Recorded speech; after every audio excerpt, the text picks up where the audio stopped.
Hello everyone. We are doing forms of novel. We have done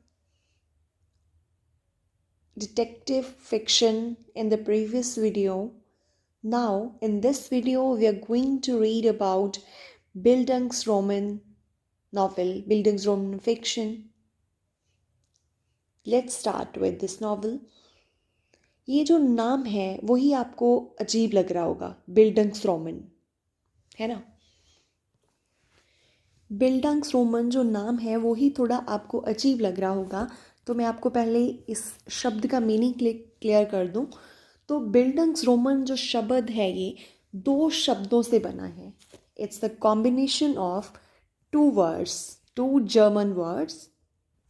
तो वो two German words हैं, two German words का ये combination है। कौन कौन से दो वर्ड्स हैं? BILDUNG,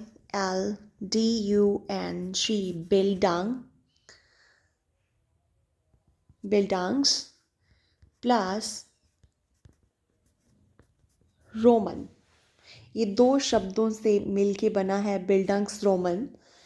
बिल्डंग जो शब्द है इसका मतलब है एजुकेशन, एजुकेशन, एंड रोमन शब्द का यहाँ पे मतलब है नॉवेल। ठीक है, तो बिल्डंग्स रोमन मतलब एजुकेशन नॉवेल, मतलब novel of novel of novel of education. ठीक है, अगर आपको क्वेश्चन में कई बार बिल्डंग्स रोमन की जगह आ जाए नॉवेल ऑफ एजुकेशन क्या है, तो भी आप इसी को एक्सप्लेन करोगे। ठीक है, नॉवेल ऑफ एजुकेशन, या फिर इसको बोल सकते हैं नॉवेल ऑफ फॉर्मेशन। वो आगे बताऊंगी नॉवेल ऑफ फॉर्मेशन क्यों बोलते हैं, नॉवेल ऑफ एजुकेशन क्यों बोलते हैं। फिलहाल इसके नाम नोट कर लो कि बिल्डंग्स रोमन को क्या बोलते हैं, नॉवेल ऑफ फॉर्मेशन भी बोलते हैं, नॉवेल ऑफ एजुकेशन भी बोलते हैं। और इसका तीसरा नाम और कई बार आपको लिखा मिल सकता है, which is coming of age novel, coming of age novel. ठीक है, तो यहाँ पे आपने 3 नाम पढ़े हैं जो अपने को कहीं लिखे मिल सकते हैं। ठीक है, कौन कौन से? फर्स्ट वन था हमारा, एक तो विल्डंग्स रोमन ही है। दूसरा उसके बाद जो आता है वो है कौन सा, novel of education, then next novel of formation, then coming of age novel. ये 4 नाम जो हैं इसके हो सकते हैं, इंक्लूडिंग बिल्डंग्स रोमन। ठीक है, तो अभी अब बात करते हैं बिल्डंग्स रोमन को नॉवेल ऑफ फॉर्मेशन क्यों कहते हैं, उनको नॉवेल ऑफ एजुकेशन क्यों कहते हैं, कमिंग ऑफ एज नॉवेल क्यों कहते हैं। Let's start. The name bildungsroman is a modern term. ये एक मॉडर्न टर्म है। Although such novels were written in the past also. तो ये टर्म की बात करें, जो नाम है बिल्डंग्सरोमन, ये एक मॉडर्न टर्म है। आप कहें कि मॉडर्न टाइम पे ये टर्म बेलिट हुई है, टर्म है ना, टर्म्स आप बोलते हैं इनको, जो शब्द होते हैं। तो ये मॉडर्न टर्म है, इसको मॉडर्न बोल रही हैं, पर ये पास्ट में भी लिखे गए हैं। इस तरह के नॉवल पास्ट में भी लिखे गए हैं, पर ये टर्म क्या है, मॉडर्न है। The word means development. Bildungsroman अपन ने किया था कि क्या है इसका मतलब, एटिमोलॉजिकल मीनिंग क्या है। एजुकेशन नॉवल था, एजुकेशन के अंदर क्या होती है, डेवलपमेंट होती है। तो बिल्डंग्स रोमन शब्द का एक और मीनिंग हमें पता चला, विच इज़ डेवलपमेंट, डेवलपमेंट। ठीक है, डेवलपमेंट इसका मतलब है। और growth of someone's mind, development या फिर ग्रोथ ऑफ समवंस माइंड। तो ध्यान में रखना, किस चीज़ की डेवलपमेंट, किस चीज़ की ग्रोथ, माइंड की। ठीक है, then this kind of novel indicates a growth of the hero and और द मेन कैरेक्टर। किसकी ग्रोथ दिखाता है, किसकी माइंड की ग्रोथ दिखाएगा, ये मेन कैरेक्टर की, या आप कह लो आपके हीरो की ग्रोथ दिखाएगा। The fictional autobiography concerned with the development of the protagonist's mind। protagonist कौन होता है? प्रोटैगनिस्ट मतलब हीरो, हीरो को ही बोला जाता है प्रोटैगनिस्ट। तो इस तरह की नॉवल के अंदर क्या दिखाया जाता है?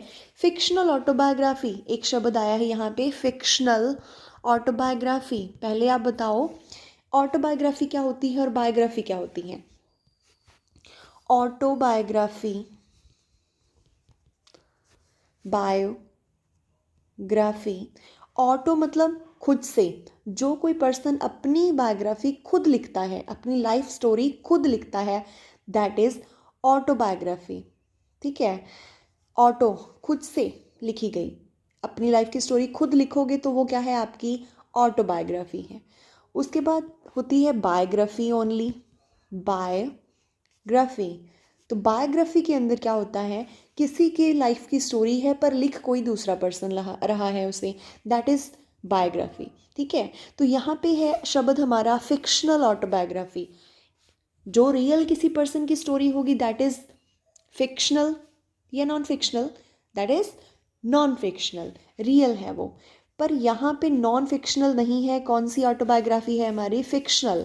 मतलब अपन ने कोई करेक्टर क्या कर लिया है? अज्यूम कर लिया है, मान लिया है, हमारी इमेजिनेशन के अंदर कोई पर्सन है और उसकी लाइफ स्टोरी, उसकी ऑटोबायोग्राफी, सॉरी उसकी बायोग्राफी अपन लिख रहे हैं, उसको बोला जाता है फिक्शनल ऑटोबायोग्राफी।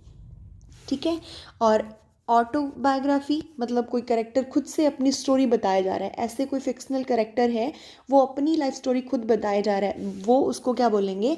Fictional autobiography. ठीक है, कोई पर्सन की लाइफ की स्टोरी कोई दूसरा पर्सन बता रहा है वो बायोग्राफी है, अगर वो खुद ही बता रहा है तो वो क्या है? ऑटोबायोग्राफी। तो यहाँ पे फिक्शनल ऑटोबायोग्राफी होएगी, मतलब जो करेक्टर होएगा फिक्शनल, आपका काल्पनिक जो चरित्र होएगा, करेक्टर हीरो होएगा, वो अपनी लाइफ स्टोरी बताएगा। और वो किससे कंसर्न करेगी? Autobiography concerned with the development of the protagonist's mind, hero के माइंड की डेवलपमेंट से कंसर्न करेगी, और spirit and characters from childhood to adulthood. और उसके करेक्टर की डेवलपमेंट कहाँ से? फ्रॉम चाइल्डहुड, बचपन से लेके कहाँ तक? To adulthood. ठीक है, जब जब तक वो बच्चा था, और बच्चे होने से लेकर, चाइल्डहुड से लेकर उसके जवान होने तक, उसके अडल्ट होने तक, तब तक की वो स्टोरी, उसमें तब तक के चेंजेस दिखाए जाते हैं, तब तक की क्या दिखाई जाती है? डेवलपमेंट या फिर ग्रोथ दिखाई जाती है। उसके माइंड के अंदर, उसकी स्पिरिट के अंदर, उसके कैरेक्टर के अंदर जो सारे चेंजेस आए हैं उसको दिखाया जाता है। In the 19th century Jane Austen's novel Emma. तो यहाँ पे जेन ऑस्टिन जो है वो हमारे राइटर हैं, और उनका नॉवेल है कौन सा? एमा। ठीक है, एमा, ईमा नॉवेल का नाम है, जेन ऑस्टिन राइटर हैं, उनका नॉवेल था 19th सेंचुरी का एमा। Can be considered an early example of this time. Early example of this novel आएगा यहाँ पे, early example of this novel, time नहीं है, example of this time. Time मतलब टाइम भी बोल सकते हैं कि उस समय की अर्ली एग्जाम्पल थी, या आप बोल सकते हो कि इस नॉवेल की अर्ली एग्जाम्पल है, टाइप ऑफ दिस नॉवेल। ठीक है, उसके बाद then the novel, that novel shows, जो दैट नॉवेल कौन सा? ईमा। जो ईमा नॉवेल है, that novel shows Emma's development from being a haughty self centred girl. उसकी स्टार्टिंग से दिखाएंगे, जब वो क्या थी? हॉटी थी, सेल्फ सेंटर्ड गर्ल थी, to a mature mind, to a mature and understanding type of lady. कि जो बचपन में वो कैसी थी? नॉटी थी, और वो क्या थी? हॉटी थी। हॉटी मीन्स घमंडी, घमंडी थी, एंड सेल्फ सेंटर्ड, घमंडी थी, उसके अंदर ईगो थी, और वो सेल्फ सेंटर्ड थी, खुद के ऊपर ही वो मतलब खुद में ही लगी रहती थी। और उस टाइम से लेकर, उस सेल्फ सेंटर्ड गर्ल से लेकर एक मेच्योर लेडी बनने तक का सफ़र, to a mature understanding type of lady. तो उसका सफ़र, उसकी जर्नी लाइफ की, ठीक है, तो उसको दिखाया जाता है कि कितनी डेवलपमेंट उसके अंदर हुई है, कि एक घमंडी लड़की, एक हॉटी गर्ल से लेकर एक अच्छी मेच्योर अंडरस्टैंडिंग वो लेडी बनी। तो ये सारी स्टोरी एमा के अंदर दिखाई जाती है। और एमा नॉवल किसका लिखा गया है? जेन ऑस्टन का, 19th सेंचुरी के अंदर। तो ये बेल्डिंगस्ट्रॉमन का क्या है, एक बेस्ट एग्जाम्पल आप कह सकते हो। Then next, James Joyce novel, A Portrait of the Young Man as an Artist। तो ये नॉवल है उनका, portrait of the young man as an artist. तो ये नॉवल जेम्स जॉयस का है। तो ये भी क्या है, traces the growth of its hero Stephen डिडालिस।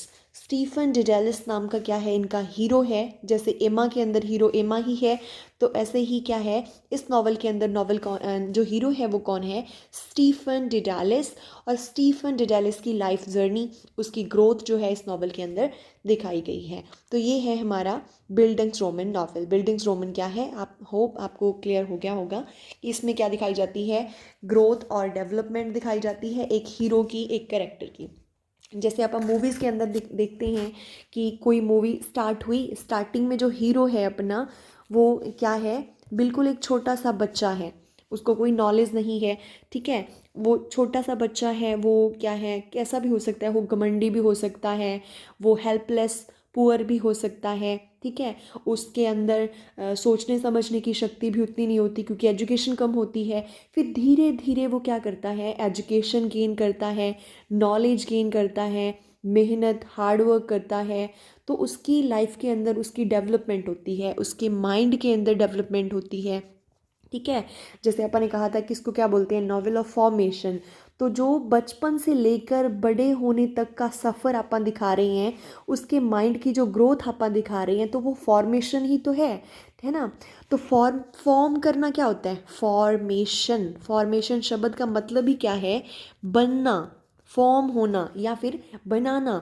तो इसके अंदर भी क्या किया जाता है, फॉर्मेशन दिखाया जाता है कि एक बच्चा कैसे वो क्या कर रहा है, सफल हो रहा है, कैसे वो फॉर्म हो रहा है, कैसे उसके लाइफ के अंदर उसने ज़ीरो से शुरू किया था और उसने नॉलेज गेन कर ली। तो ये सारी फॉर्मेशन दिखाई जाती है, माइंड की ग्रोथ दिखाई जाती है कि एक इमेच्योर था स्टार्टिंग में कोई पर्सन, कोई हीरो, और कैसे कैसे वो मेच्योर हो गया, कैसे कैसे वो स्किल्ड हो गया। जैसे आप अपनी लाइफ के ऊपर ले जा सकते हो कि अगर आप अपनी लाइफ को एक मूवी की तरह देखें, तो आप भी क्या हैं, जब आप बचपन में थे, छोटे थे, तो हमें मतलब कुछ भी नहीं आता था, अपन स्कूल ज्वाइन किया, डे 1 हमारा जब स्कूल का था, उस टाइम पे हमें क्या आता था, कुछ भी नहीं आता था। हमने ABC से पढ़ना शुरू किया, है ना, स्टार्ट किया, फिर अपन ने 1 2 3 से पढ़ना स्टार्ट किया, ठीक है, वो अपनी स्टार्टिंग थी, अपनी लाइफ जर्नी की एक स्टार्टिंग थी। और आज आप क्या हैं, आप लोग आज ग्रेजुएशन कर रहे हो, मास्टर्स कर रहे हैं लोग, तो वो आप ग्रेजुएशन कर रहे हो आप लोग, तो आपका फर्स्ट क्लास से लेकर, नर्सरी क्लास से लेकर BA करने तक का सफ़र, ग्रेजुएशन करने तक का सफ़र, अगर आप मूवी की तरह देखो, तो वो भी क्या है, फॉर्मेशन ही तो है। क्या है वो, फॉर्मेशन ही तो है, ठीक है। वैसे ही अगर आपकी लाइफ के ऊपर कोई मूवी बने, तो उसमें भी क्या दिखाया जाएगा कि इस पर्टिकुलर हीरो ने डे 1 से लेकर आज के डे तक, मान लो BA करने तक का, फर्स्ट क्लास से लेकर ये सफ़र तय किया है। स्टार्टिंग में ये बिल्कुल इमेच्योर था और अभी ये ग्रेजुएशन कर रहा है, इसके पास बहुत ज़्यादा नॉलेज है। तो ये सारी उसके माइंड की ग्रोथ हीरो की, वो सारी इसके अंदर दिखाई जाती है। बिल्डिंग्स-रोमन उसको आप बोलते हैं। तो टर्म्स को ध्यान में रखना, बिल्डिंग्स-रोमन को और क्या कहा जाता है, कमिंग ऑफ एज नॉवल, या फिर नॉवल ऑफ एजुकेशन, या फिर नॉवल ऑफ फॉर्मेशन। और इस वर्ड का, बिल्डिंग्स-रोमन वर्ड का मीनिंग ध्यान में रखना, विच इज़ डेवलपमेंट, और you can say education novel, जिसमें एजुकेशन है, फॉर्मेशन है। आई होप आपको ये क्लियर होगा। अगर आपको फिर भी इसमें कोई कन्फ्यूज़न आपको कहीं होती है, तो आप प्लीज़ मुझे जो है इसके रिगार्डिंग आप कोई भी कन्फ्यूज़न हो तो आप क्वेरी पूछ सकते हो, कमेंट्स कर सकते हो। I will answer your queries. Thank you so much.